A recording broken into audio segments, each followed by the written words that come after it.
there will be challenges that we know that we'll have to deal with. There will be threats, there will be increased heightened awareness every day that we'll have to deal with, and no resources to deal with that.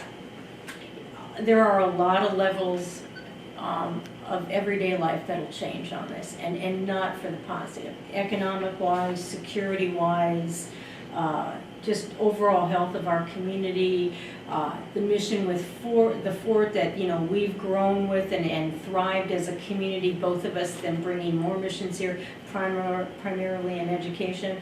It would significantly change the DNA of our community, and those are words from our police chief. How do you think the city as a whole feels right now? Is it anxious? Is it concerned? Is it fearful? Is probably too strong a word. So yeah, I want to leave that up to you.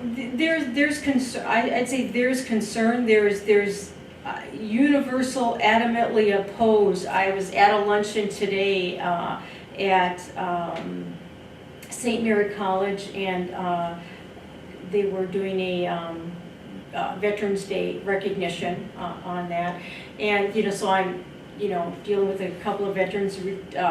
Many of them are retirees in our community, and they've gone on to other jobs, and I was saying, well, my next thing is we're doing another interview on that, and just off the top of his head, being the past garrison commander at Fort Leavenworth, he was like, well, these are the challenges, and they're so obvious to us that they just roll off of the average everyday citizen here. It's security concerns, it's how it would change the mission at Fort Leavenworth, and primary comes the security concerns on that.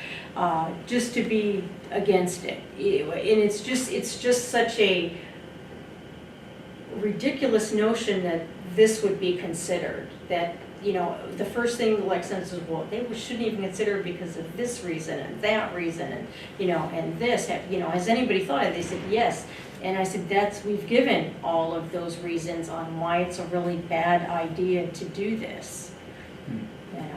So the chorus is pretty vocal and pretty loud against it here.